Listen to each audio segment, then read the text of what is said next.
frente, eu passo de frente com o bar, só ouço raspando da bala passando por cima do meu ombro. E quando eu só ouço para trás o grito do desespero do homem, tinha caído morto no escalão.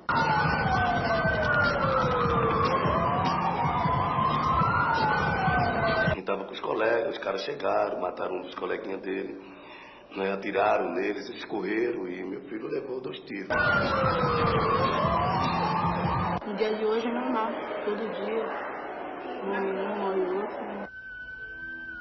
Essas pessoas choram a morte da aluna Silmária Rejane, 17 anos, morta em pleno recreio por um colega que estava sob efeito de drogas.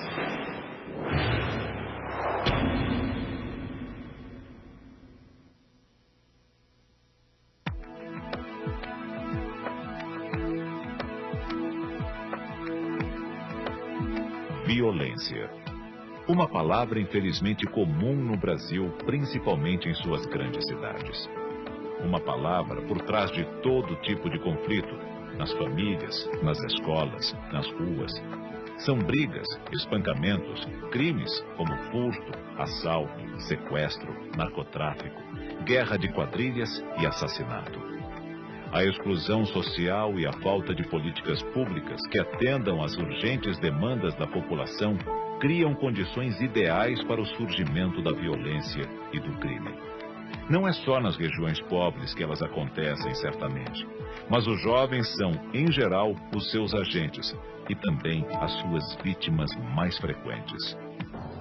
A Grande São Paulo é um exemplo dessa realidade que coloca a maior região metropolitana da América do Sul entre as mais violentas do mundo. Para se ter uma ideia, um dos índices de violência utilizados, o de homicídios por 100 mil habitantes, apresentou em 2001 os seguintes resultados em grandes capitais do mundo: Tóquio, 1,55, Londres, 2,8, Seul, Coreia do Sul, 8,45, Santiago do Chile, 3,12. La Paz, na Bolívia, 31. No estado de São Paulo, o índice é de 34. Na Grande São Paulo, de 44,79. Quem de vocês que tem algum parente da família que foi assassinado? Pode ser pai, avô, tio, levanta a mão, por favor. Tá bom. Pode baixar a mão. Agora é o seguinte. Quem é de vocês que já viu alguém morto com o corpo cheio de bala ou facada, levanta a mão. Tá bom. Então é por isso que nós temos que evitar tudo aquilo que seja agressão. É por isso que nós temos que evitar violência. E aqui na escola nós temos que aprender a conviver. Se nas escolas as crianças começarem a conviver respeitosamente, vai chegar uma hora, vai diminuir muita violência. 3 bairros estão entre os que apresentam índices gravíssimos de homicídios na Grande São Paulo. Heliópolis, no distrito de Sacomã, zona sul da cidade. Com quase 220 mil habitantes, Sacomã tinha, em dados de 1999, 67,45 assassinatos por 100 mil habitantes.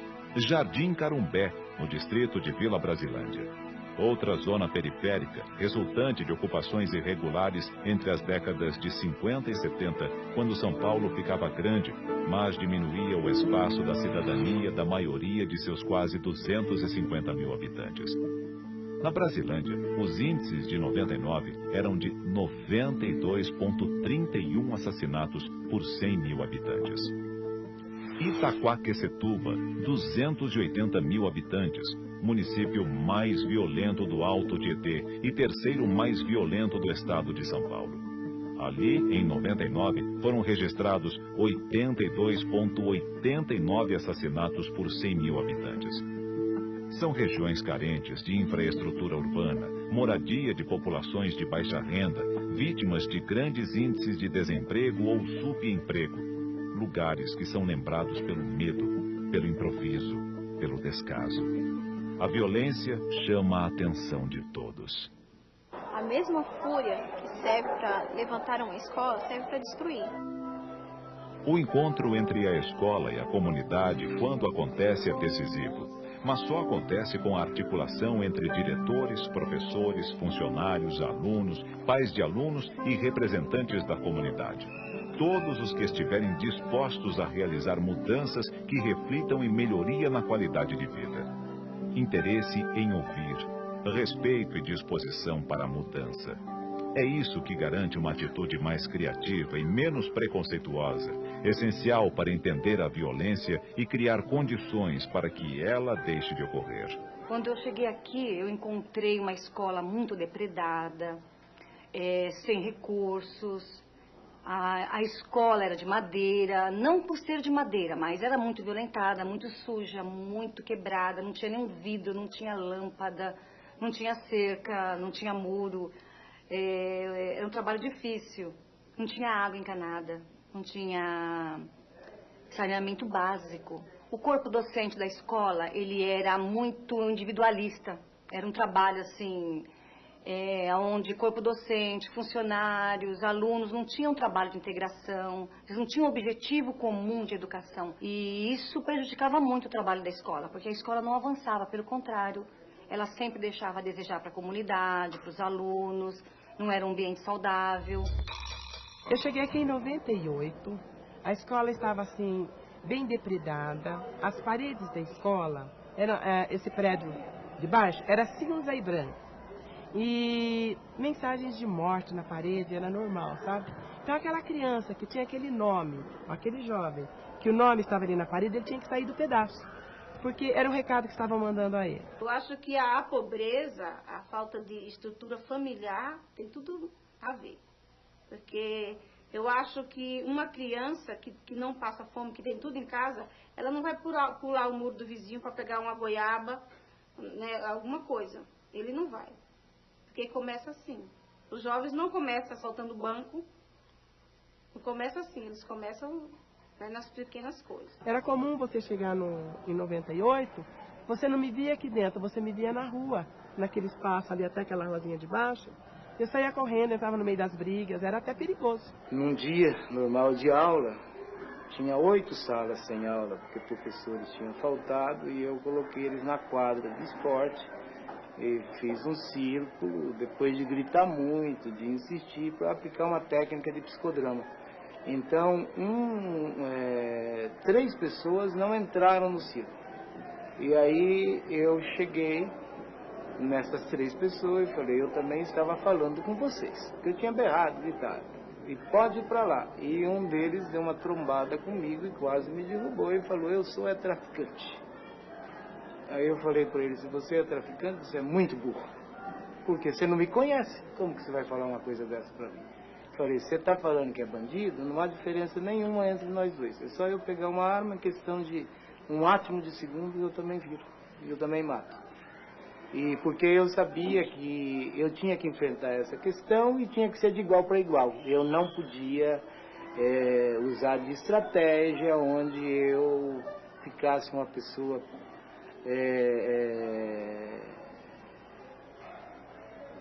subalterna diante da situação. Fui ameaçada de morte, escreveram nas paredes da escola, Dona Fátima, seus dias estão contados, né? Fiquei com medo, as pessoas que trabalhavam comigo, mas resolvi não intimidar.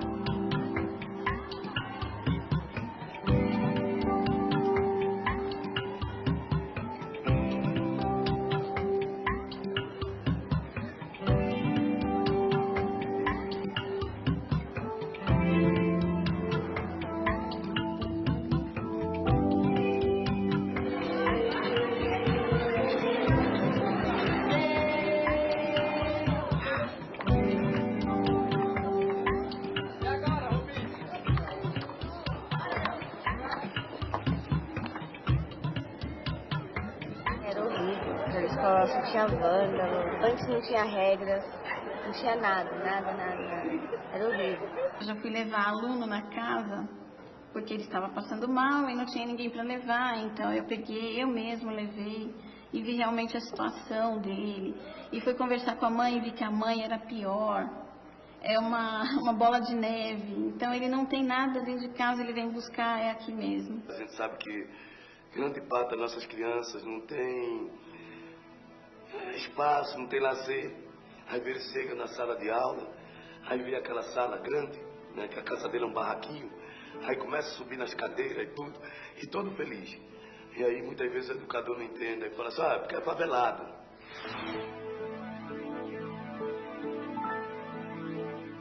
Desci do ônibus, passei por uma blitz da polícia, o policial, ei, você aí. Eu passei, pensei que não era comigo. Ele, ei, você aí, grandão, você aí. Quando eu virei para trás, ele falou, faz favor, vem cá. Eu fui caminhando até ele, cheguei, ele falou assim, de onde você tá vindo, seu nóia? Pra onde você vai? Eu falei, como é que é? Eu, nóia? Calma, seu policial. Você não me conhece, eu tô vindo da faculdade. Entendeu? Eu estou vindo da faculdade, estou fazendo faculdade. E outra, eu sou professor, nós pertencemos ao mesmo nível. Se você trabalha no estado, eu também trabalho no estado, ok? Agora não é só porque eu estou num bairro pobre, eu moro num bairro pobre, estou de bermuda, camiseta, chinelo, com um caderno na mão, você vai me discriminar. Acredito que a escola, sim, ela traz vários itens de violência, como preconceito, a discriminação, a exclusão, né? Acho que ela não está livre disso. E só consegue fazer a diferença quem busca o contrário disso. Então a gente até, aqui a gente vê um pouco, às vezes fala, nossa, nós temos tanto problema de criança que tem atitudes violentas, mas aí a gente estava refletindo, né, que justamente porque a gente não quer essas crianças fora da escola, porque a gente acolhe essas pessoas e tenta fazer um trabalho com elas. Então o trabalho que a gente tem feito é na busca de trabalhar com o que a gente tem e que a gente consiga melhorar, né, o jeito de pensar das pessoas, mas essas mesmas pessoas, não tem como substituí-las. Não, agora eu quero esse, tudo certinho. São essas. E é isso que a gente tem que trabalhar. Né? Muitas vezes a escola quer transformar, quer que tudo corra bem, e ela trabalha com violência com seus alunos, né? Ela agride os alunos de uma forma, às vezes, verbal, de uma forma moral, não de uma forma física, mas a escola tenta fazer com que as pessoas mudem de acordo com o que ela quer, sabe? Então ela começa a ser violenta, só que ela não percebe isso. Um caminho comum percorrido por todas as escolas visitadas foi a convocação dos pais e mães de alunos, gente que tem uma visão muito clara da importância da educação. É a gestão democrática da escola, fator primordial para eliminar a violência da escola. Participação e protagonismo. Nesse sentido, os projetos de inclusão, entre os quais a disponibilização de uma rede de informação e produção cultural, são ações decisivas para o sucesso da escola. Vários programas podem ser citados, entre eles Comunidade Presente, Parceiros do Futuro, Jovem Protagonista, Parcerias, que são programas que envolvem a ação dos educadores, a ação dos alunos e a ação da comunidade. Um dos maiores problemas do bairro, sim, da região brasileira inteira, é falta de praças de diversão, é falta de cursos profissionalizantes, de cursos pré-vestibulares, enfim, de um movimento para tirar as pessoas daquele cotidiano de drogas, para tirar o adolescente. Ele precisa de adrenalina, ele precisa de movimento, ele precisa estar fazendo alguma coisa. Principalmente no final de semana que ele não vai trabalhar, ele não vai para a escola, então ele tem que estar fazendo alguma coisa. E o projeto que a escola mantém, os 13 projetos que a escola mantém no sábado e no domingo, é sensacional, porque tira esse jovem desse cotidiano de drogas e traz ele para fazer alguma coisa na escola, sei lá, apresentar uma peça de teatro. Né? E nunca mais dá vontade de especular nas coisas que eu mando. Aprendeu?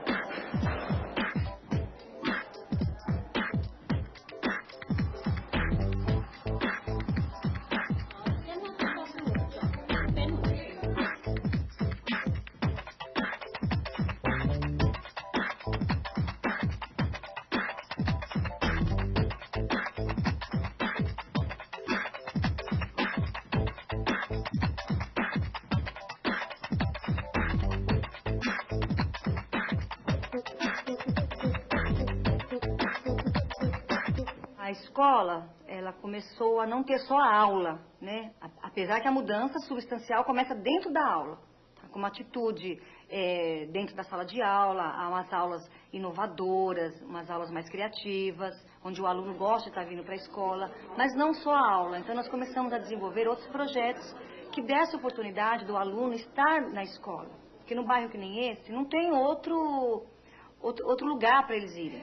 Então nós começamos a desenvolver vários projetos. Projeto de música, projeto de coral, de instrumentos, projeto de esporte, xadrez, dama, vôlei, a sala de informática também começou a funcionar também.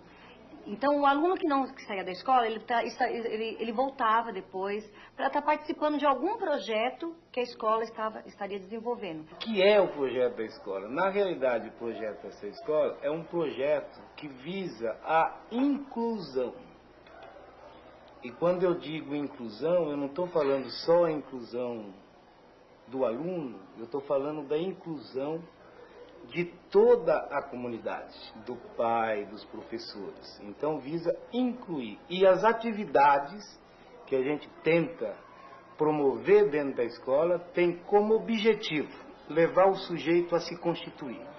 Seja ele aluno, seja ele professor, seja ele pai. Então é um projeto que busca a constituição do sujeito. Então todas as atividades que a gente tem aqui têm este objetivo. Com o grupo de pais, de manhã, à tarde e à noite, o pátio cheio, eu coloquei uma lousa na frente, colocamos um palco, e dos próprios pais eu fazia a pergunta: o porquê a escola tão depredada daquela maneira? Por que aquela escola parecia que estava abandonada? Então eles achavam que era problema social, eles achavam que a autoestima em baixa, a falta de participação deles mesmos aqui dentro da escola, a não abertura da escola para que eles participassem. E eu disse para eles: bom, após tudo isso, então, qual é o caminho contrário disso daqui? A paz. O que é o contrário da violência? A paz. Então eu falei em cima da paz que nós vamos estar trabalhando. Aquele grupo de pais primeiro que me recebeu, que eram os que mais agitavam, os que mais...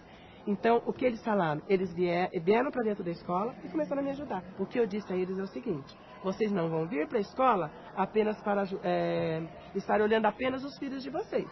Vocês vão ter que ajudar a todos. Vocês vão ter que ser pai de todos.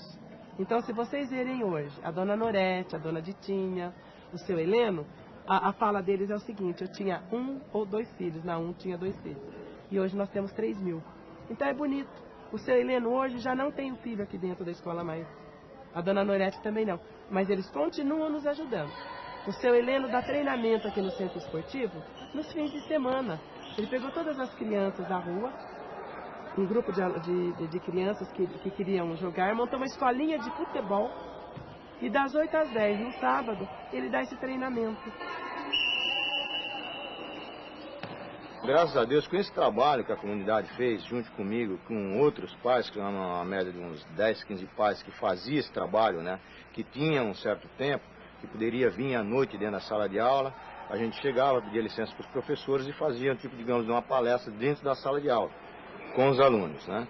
Isso nós fizemos várias vezes, até ter uma conscientização melhor, para não pichar a escola, para respeitar o aluno, os amigos, né, respeitar os outros, respeitar os professores, a direção e em si toda a comunidade. Tudo que eu tenho, propriedade, residência, tudo é aqui no bairro. Então eu tenho que valorizar aquilo que está aqui. Eu valorizando a comunidade, valorizando o bairro, valorizando a escola, estou valorizando a mim mesmo.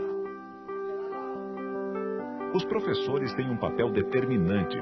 São vários os exemplos de profissionais que encaram as possibilidades da educação e da inclusão social de uma forma positiva, o que se reflete na sala de aula e em várias ações propostas. Além disso, outro fenômeno interessante é a ação de professores que nasceram e cresceram nas próprias comunidades em que atuam. O seu amigo que estudou junto com você, na mesma sala, que se envolveu com crimes, aí de repente você volta para a escola para dar aula para o filho dele.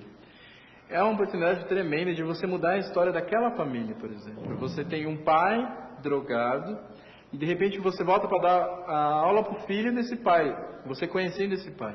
e faz um trabalho direito com esse filho, tira ele do caminho das drogas, insere ele num projeto na própria escola, num projeto de música, faz ele viver a escola, entrar num grêmio estudantil, faz ele mudar essa história da família dele, isso enobrece mesmo. Eu fiquei 1 ano sem conseguir dizer para os professores, para os alunos eu dizia, mas para os professores não, que eu morava na favela, né? Então eu sentia assim, muita vergonha. E mesmo porque eu entrava aqui nessa sala e as pessoas estavam falando assim, mas é porque eles não pagam água, não pagam luz, né? Por isso que eles são assim. E isso me incomodava muito, mas eu não conseguia dizer ou brigar, né? E eu ficava quieta. E com a entrada dessa equipe, que é o Brás, a Rose e a Natalina, que eram as coordenadoras, eles começaram a trabalhar no sentido de valorizar essa comunidade, né? E aí um dia me chamaram para estar falando para os professores como era ser adolescente, né, na favela, como tinha sido ser adolescente na favela, que era uma parte de um trabalho que eles tinham iniciado. E aí foi quando eu comecei a assumir essa história e senti orgulho dela, né? Eu sou psicólogo e trabalho dentro do LA, de Liberdade Assistida. E a nossa demanda maior é aqui a favela do Heliópolis. Então a gente já tem um conhecimento de todas as causas maiores da pobreza, e a gente já caminha junto com esse pessoal há muito tempo, então é muito mais fácil, não há o receio, o medo de ter o aluno na frente, seja esse aluno taxado de qualquer tipo, né? Porque a gente enfrenta no sentido de ensinar sem medo. É uma coisa muito fantástica isso. Não ter medo das pessoas aqui. Então a gente convive bem, encontramos na rua. É muito gratificante saber que os alunos estão com a gente realmente, né? Até porque a nossa origem é essa, né? Vimos de uma origem muito humilde, né? Então a gente não pode esquecer isso. Temos que participar, fazer parte deles e tentar reverter um pouco o quadro, a situação dos moradores de Heliópolis, e a gente já começa a ver os frutos desse trabalho, né? Nós somos diferentes, nós somos pobres, favelados, mas a gente sabe fazer um monte de coisa, né? E se não faz mais, às vezes é por falta de oportunidade. Então, e eu coloco isso para os professores também, essa valorização. A gente tem aluno que sabe, assim, muita coisa, né? E o karatê é bem parecido. Se vocês observarem bem, a gente aproxima do alvo do inimigo e transforma esse inimigo em algo muito próximo, não é? A gente tem um controle. O marginal, ele quer se aproximar aonde não tem organização, e aqui está organizado.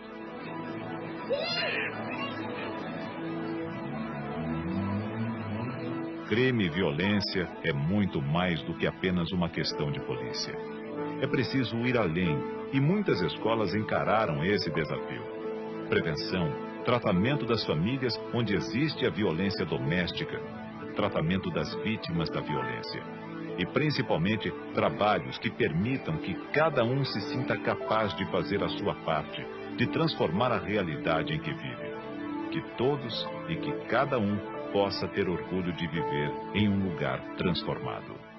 Que era mais violento. Depois desse trabalho que a escola está fazendo com a comunidade, parece que... Porque muitos desses que praticava, voltou para a escola. Eu conheço vários deles. Meninos que usavam droga, né, que roubava. Eles voltaram para a escola. Eu conheço vários. Hoje nós temos na escola vários né, jovens que foram pegos, assaltos à mão armada e que pegou uma pena, né, de liberdade assistida, que significa que o camarada não pode ficar na rua depois das 10 horas. Então a escola ela tem que estar aberta e acreditar que estas pessoas são solução e que estão aí também para crescer, e talvez eles precisem mais do que os outros. Nós estamos investindo no caminho certo, porque acreditamos que só dessa maneira você consegue combater a violência, levando criança para a escola, a juventude inserida em projetos sociais que resgata a cidadania de cada pessoa que mora na comunidade. O processo é muito doloroso, né? Então, de polícia, juizado, vara da infância, internação na FEBEM e tal. Vindo para a escola,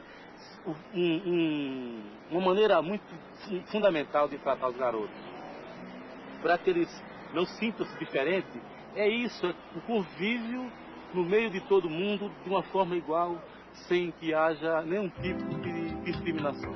A decisão de encarar a violência, a adoção de uma estratégia de aproximação do problema através de projetos coletivos, a cooperação e a responsabilidade compartilhada por educadores e membros da comunidade já deu resultados. E o mais tocante na compreensão que esses professores, diretores, pais e alunos têm do seu papel é a forma como manifestam sua satisfação com o que conseguiram e o desejo de conseguirem ainda mais. Para eu fazer uma boa escola, os pais têm que estar junto comigo. A comunidade tem que estar junto comigo, portão aberto para a comunidade e todos os pais, né? E para os alunos. Eu criei 4 filhos, fora os emprestados que eu tinha aqui, que é 3.000 e poucos alunos. E aonde eu chego, cobra de mim. Que agora eu venho na escola mais pouco, eles cobram de mim. E esse trabalho que é feito aqui, ele não fica dentro da escola. Ele reflete na comunidade, ele reflete nas famílias, ele reflete na... Porque senão não teria sentido, né? Só aqui dentro. Ele tem que refletir, porque ele modifica uma realidade. Nós estamos querendo ser um modelo de escola para o país. Nós não estamos pensando apenas aqui na Escola Campos Sales e nem em Heliópolis, porque para que o nosso projeto realmente se torne realidade, é preciso de muitas outras transformações e mudanças que são nas estruturas, na estrutura da educação, na estrutura política, econômica e cultural de todo o país. A minha vontade é que essa escola brilhe, que essa escola seja um centro cultural assim do bairro e que ajude vocês. Mas se vocês também não se entenderem, como que nós vamos fazer isso aqui dentro? Vocês são a comunidade, vocês são o retrato disso daqui. Se vocês não se entenderem, como que nós vamos desenvolver o trabalho aqui? Isso aí foi mudando. Eles estão respeitando a gente, foram nos ajudando. Há 6 anos eu vim trabalhar na pior escola de Itaquaquecetuba, tá? Que as pessoas diziam, ela não vai aguentar ficar lá, porque é uma escola que tem muitos problemas, é muito violenta, ela não vai aguentar. E hoje nós somos consideradas, ganhamos um prêmio de gestão escolar como a melhor escola de São Paulo. Então isso é o prêmio maior que eu poderia receber como educadora. Nós temos uma vitória, eu considero uma vitória, porque pelo menos na escola a gente está vendo que eles deixaram de praticar violência, vandalismo contra as escolas do bairro. Eu gostei bastante da nova escola e isso daí está desenvolvendo muito os alunos. Eu acho que se desenvolve melhor os alunos dessa escola. Quando eu vou pra casa, já dá uma vontade de vir pra escola. Agora à tarde mesmo. Mas a nossa casa pra nós é escola. Hoje à tarde mesmo é escola. Esse é o caminho da paz. Quais são os caminhos que nos levam à paz? É a amizade, a fraternidade, a solidariedade, a autoestima, o respeito, que é a palavra-chave de tudo. Então, é esse caminho que a gente vai seguir.